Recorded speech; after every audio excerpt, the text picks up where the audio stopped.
Hi there, Honda owners. Today in your 2019 Honda Passport, we're going to be taking a look at and showing you how to install eTrailer's Class 3 2-inch trailer hitch receiver.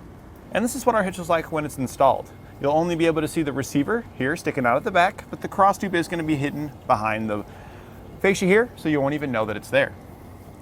The receiver is a 2-inch receiver, and it's Class 3 rated, so it's going to be great for all of your towing needs, whether you're wanting to use it for accessories such as bike racks and cargo carriers, or if you're wanting to use it to do a little bit of towing and maybe get some work done or for recreational purposes. You'll secure your accessories to your hitch using a 5/8 inch hitch pin and clip. Now, one doesn't come included with the hitch, but we've got it plenty available here at eTrailer, and then I'd also recommend locking one so you can protect your investments.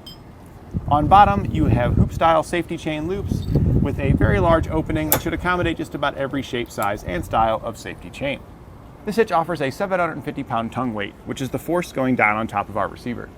And with 750 pounds available to us, that's more than enough for a 4-bike platform rack fully loaded up with 4 bikes. It's also enough for the largest cargo carrier that we have here at eTrailer, fully loaded up to the max. And you do want to keep in mind your tongue weight is the weight of anything put in the receiver, so that would be the weight of the bike rack or cargo carrier, plus any weight that's put on it. So if it was a bike rack, that'd be also the weight of your bikes or your cargo carrier, however much gear you're going to put on it. Just calculate those together.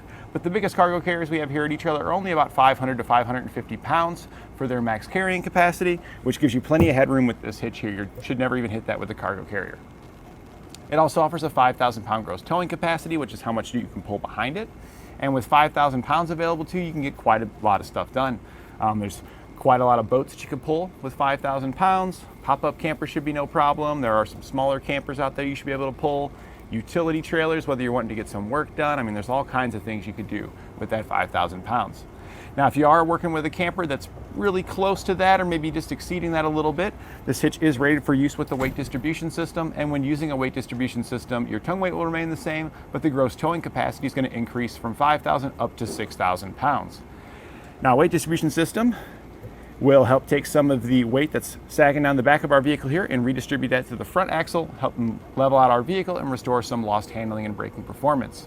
We've got a lot of different weight distribution systems available here at eTrailer, so you can pick through those to find the best one that works with your vehicle and trailer combination. Now, as always, I recommend that you verify in your vehicle's owner's manual and ensure you don't exceed any of its towing capacities. So now I've got some measurements for you to help you when deciding on accessories. From the center of our hitch pin hole to the edge of the rear bumper, we're looking at right at about 4.5 inches. This is important when determining if your accessories will contact the bumper when inserted and if they can be placed in the upright storage position without contacting the bumper. And from the ground to the top inside edge of the receiver tube here, we're at right at about 16 inches. And this is important when determining if you need a drop, a rise, or a raise shank on your accessories. And now that we've covered some of the features of our hitch here, why don't you follow along with us in the shop and we'll show you how to get it installed. This is going to be one of the easiest hitches to install. It's something you can probably do in about 15 minutes. I would recommend a buddy just help you lift it up there, but it does go on very quickly. We'll begin our installation here underneath the vehicle. This is one of the easiest vehicles to throw a hitch on because we pretty much got to lift it up there and just bolt it into place. But since this vehicle is a couple of years old now, dirt, debris, and stuff like that can build up into the weld nuts underneath, so we're going to take a bristled brush and some rust penetrant, and we're going to clean them out before we throw it up there because we don't want a bolt to hang up and cause us any issues. So here we can see our weld nuts in the bottom of the frame, and it's the exact same on the other side of the vehicle. We're just going to put some rust penetrant up into the hole and use our bristled brush here to clean out any dirt and debris. If your vehicle's older, more than a couple of years like this, then you might need to take it a step further and use a tap to clean it out if it's severely rusted. And you can get tap and die sets available here at eTrailer. But in most cases, you can just kind of clean it out like this and you should be good to go. I would recommend taking one of your bolts after you clean them out and just thread it in there by hand, just so you can get an idea of how difficult it is going to be to thread your hardware in. If it's difficult, then you might want to go follow it up with a tap. So we're just going to pick a hole here. And I mean, the thread's in nice and easy. So we're good to go. We're going to grab the rest of our hardware. It's not a bad idea to check every hole to make sure, but this vehicle really wasn't that rusted, so we don't really need to go any further with it.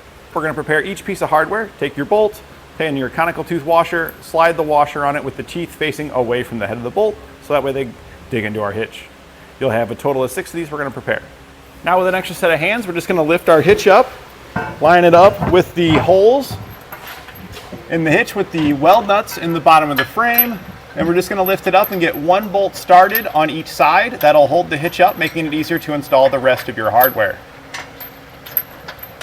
So now our hitch is hanging by the one bolt that we put on each side. You can see how much easier it is now to just come up in here and thread your hardware in. You don't have to worry about holding up that heavy hitch because it is a little bit heavier than it looks. It's not insanely heavy, but I would say it's heavy enough where you really are going to need that extra set of hands to help you out lifting it up there to get a bolt started on each side. Get them all three in that side, and then we'll just head over to this side and get them in over here. One of your bolts is started in there. We can go back and run them down with a 22mm socket.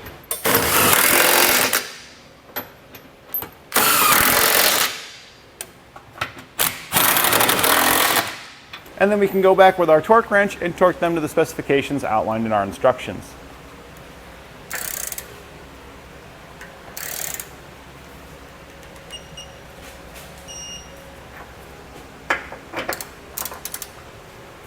And that completes our installation of eTrailer's Class 3 2-inch trailer hitch receiver on our 2019 Honda Passport.